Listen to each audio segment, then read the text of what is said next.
Hi, welcome to the Know, Like, Trust Challenge. I am so glad to be here with you today, and congratulations for investing in yourself. I know this is a short program, but it's people like us that improve the rest of the world by what we learn, and I appreciate that.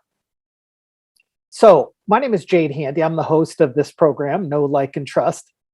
And I've been doing what you're doing for lots of years. I started my first coaching business back in 2005. And since about then, I have been networking as a sales funnel for at least part of what I do, and sometimes 100% of what I do. I built two organizations based 100% on networking, and another one I switched from a different form of sales and marketing to 100% networking and referral based overnight. So I want to talk about the know, like, and trust circle, as I call it. The know, like, and trust circle is a way that you can figure out for yourself how you can implement or integrate social proof into what you do online. Social proof is how you let other people know that other people have put their stamp of approval on you. That way you don't have to do all the bragging. Kind of nice, huh? The second part is social currency. And I think this is something that most people don't understand, but it's important that you're familiar with it. Social currency is something that you can provide somebody else that they can then pass on to their social circle, thereby creating value in and of itself. The third thing is charisma. Now, we all know that having charisma is important and greases the wheels for interactions, but a lot of people don't know how to create it on command. So we're going to talk about that and figure out how you can. And then the fourth leg of the know, like, trust circle, circle table with four legs, is the structure that you put all of this in, so that everything is designed with structure in mind. When you have structure to everything, then people have more confidence in you because they feel you're more competent. If you didn't have structure, then people would think you're just shooting from the hip, and anybody can do that at any time. But when there's structure designed into the things that you do, people assume that you've been doing this for a while and you have a system for things, and that helps things out a lot. So that's the overview of the four pillars of know, like, and trust. So the first thing we're going to talk about is social proof and how to get it. But I also want to talk about a bigger structure for the know, like, and trust circle. It's basically three phases that your business is going to go through if you're doing any online networking. The first is really you need to get your pitch on point. And I don't mean sales pitch. I know a lot of people are going to all these networking events and groups and stuff like that, and they just kind of shoot from the hip. And they think that just by telling people who they are and what they do, that that's going to be enough to draw people to them, to attract people, and to get people to convert to being a customer, or even being compelled to take any action in your direction. The second major phase of doing business is designing your business model.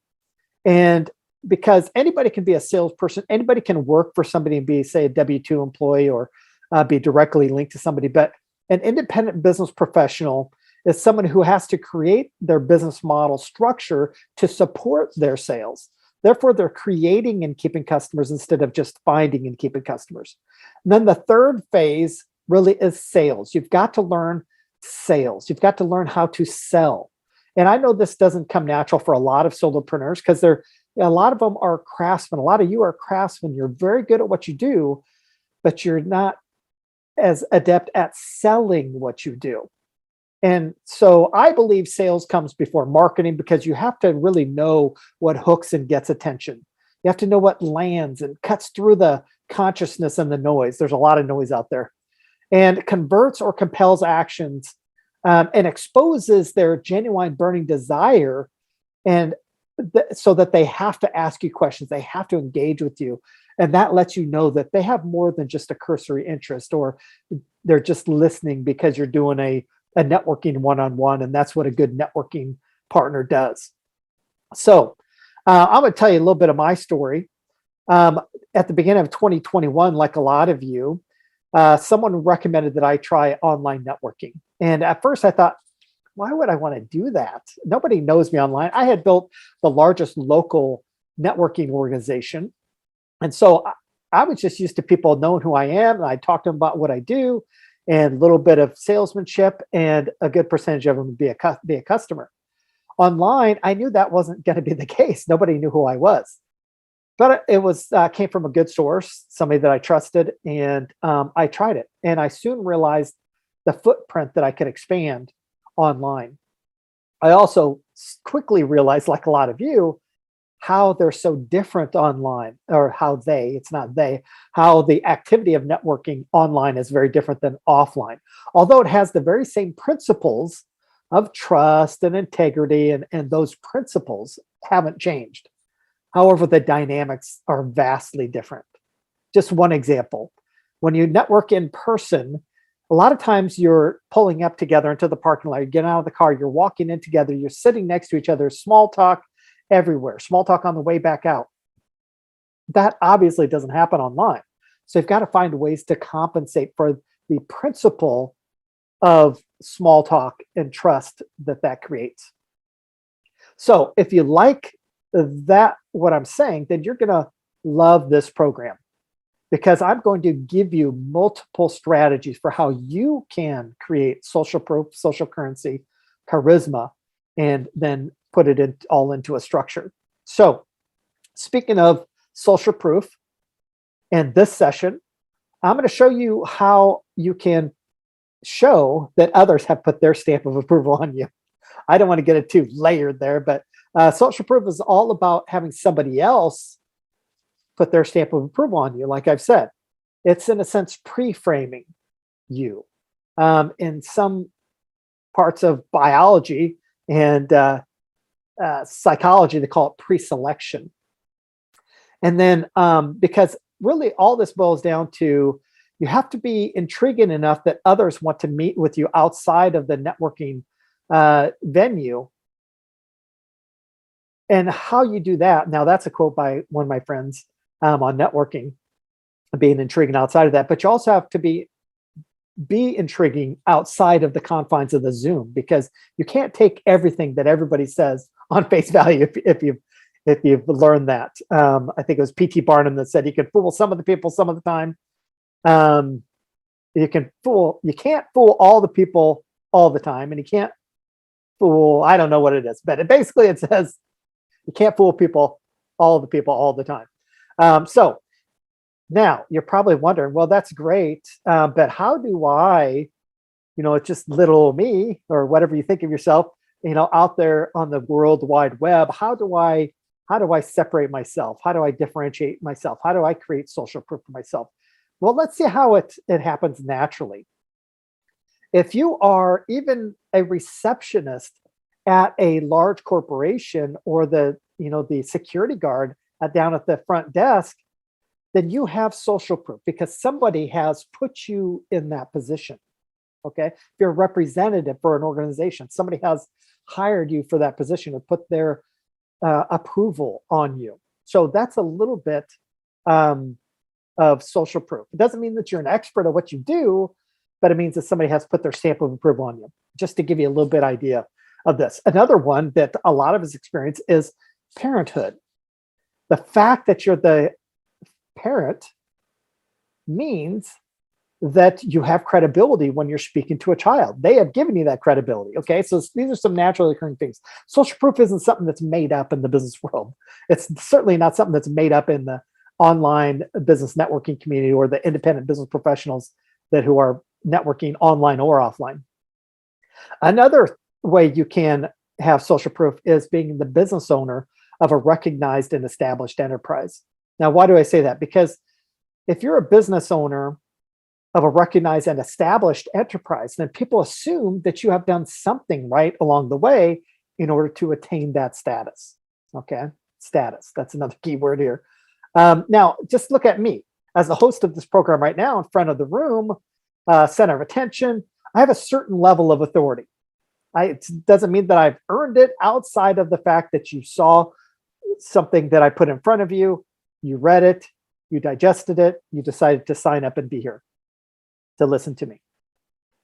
That's authority, that's status, that's social proof, because it's not something that just I did. It's also something that you gave to me. Okay. Now, another way that I could have done this is I could say, well, I've been in business since 2005. In fact, my first coaching business was I started in 2005, called State of Mind Coaching and Training. It's exactly like it sounds, by the way. That's the type of coaching it was. It also presupposes that this isn't my first rodeo when I talk about having been in business since 2005. And you see this a lot of time in marketing and advertising. Been in business since 1800 something, 1900 something, 2000 something. That presupposes that this isn't your first rodeo or their first rodeo or my first rodeo. And so somebody must have done something along the way to approve of what I was doing, or else surely I would have given up on my mission by now. Volunteer to be a co-host or on a committee is very easy to do.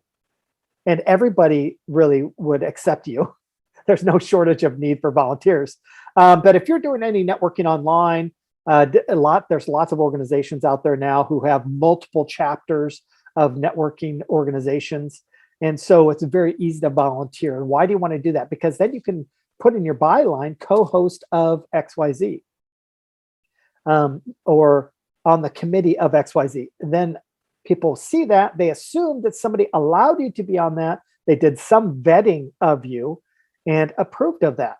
So that's a very easy way that you can do that almost immediately.